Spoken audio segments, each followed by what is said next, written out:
Friends, welcome to SPR media work. Pattikonda assembly నియోజకవర్గం కర్నూలు జిల్లా కర్నూలు లోక్సభ నియోజకవర్గంలోని 7 అసెంబ్లీ సెగ్మెంట్లలో ఒకటి. ఈ నియోజకవర్గం 1951లో ఏర్పాటైంది. 2019 నాటికి ఈ నియోజకవర్గంలో మొత్తం 2,06,538 మంది ఓటర్లు ఉన్నారు. గత అసెంబ్లీ ఎన్నికలలో వైసీపీ అభ్యర్థిగా పోటీ చేసి గెలిచిన కంగాటి శ్రీదేవి ప్రస్తుతం ఈ నియోజకవర్గం యొక్క సిట్టింగ్ ఎమ్మెల్యే. పత్తికొండ అసెంబ్లీ నియోజకవర్గం విషయానికి వస్తే ఈ నియోజకవర్గానికి ఒక ప్రత్యేకత ఉంది.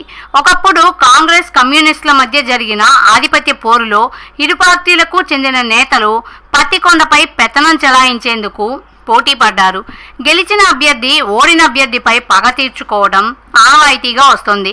ఈ క్రమంలో గత ఎన్నికల ఫలితాలని ఒకసారి విశ్లేషిద్దాం. 2009 ఎన్నికలలో టీడీపీ అభ్యర్థి కేఈ ప్రభాకర్, కాంగ్రెస్ అభ్యర్థి ఎస్వి చంద్రమోహన్ రెడ్డి మరియు పీఆర్పీ అభ్యర్థి ఎన్ మోహన్ ప్రసాద్లపై పోటీ చేసి 9,972 ఓట్ల మెజార్టీతో గెలుపొందారు. 2014 ఎన్నికలలో టీడీపీ అభ్యర్థి కేఈ కృష్ణమూర్తి, వైసీపీ అభ్యర్థి కోట్ల హరిచక్రపాణి రెడ్డి మరియు కాంగ్రెస్ అభ్యర్థి కంగాటి లక్ష్మీనారాయణ రెడ్డిలపై పోటీ చేసి 7,899 ఓట్ల మెజార్టీతో గెలుపొందారు. 2019 ఎన్నికలలో వైసీపీ అభ్యర్థి కంగాటి శ్రీదేవి, టీడీపీ అభ్యర్థి కేఈ శ్యామ్ కుమార్ మరియు కాంగ్రెస్ అభ్యర్థి క్రాంతి నాయుడు బోయలపై పోటీ చేసి 43,000 ఓట్ల మెజార్టీతో గెలుపొందారు.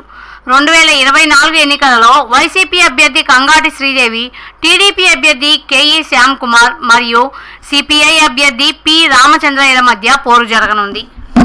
ప్రజాస్వామ్యం వర్ధిల్లాలన్నా, మన జీవితాలు తలరాతలు మారాలన్నా అది కేవలం ఒక్క ఓటుతోనే సాధ్యం. మనం వేసే ఓటు మన భవిష్యత్తును, రాబోయే తరాల మనుగడను నిర్ణయిస్తుంది. అంతేకాదు, మన ఓటుతోనే నవ సమాజం నిర్మితమవుతుంది, ఇంకా దేశ దిశ దశను మారుస్తుంది. ఓటు అనే 2 అక్షరాల పదం దేశ చరిత్రనే మార్చేస్తుంది. కేంద్ర ప్రభుత్వం జనవరి 25ను జాతీయ ఓటర్ల దినోత్సవంగా ప్రకటించింది. కుల, మత, ప్రాంత, లింగ, జాతి, భాష అనే భేదం లేకుండా దేశంలో నివసించే 18 సంవత్సరాలు నిండిన పౌరులు అందరికీ భారత రాజ్యాంగం ఆర్టికల్ 326 ద్వారా ఓటు హక్కును కల్పిస్తుంది. ప్రజాస్వామ్యాన్ని గౌరవించాల్సిన బాధ్యత ప్రతి పౌరుడిపై ఉంది. ప్రజాస్వామ్యానికి ఓటే పునాది. దేశ, రాష్ట్ర భవిష్యత్తును నిర్ణయించేది ఈ ఓటే. అలాంటి ఈ ఓటును డబ్బుకు, మద్యానికి అమ్ముకోకుండా భారత ప్రజాస్వామ్య పరిరక్షణ కోసం ప్రతి ఒక్కరూ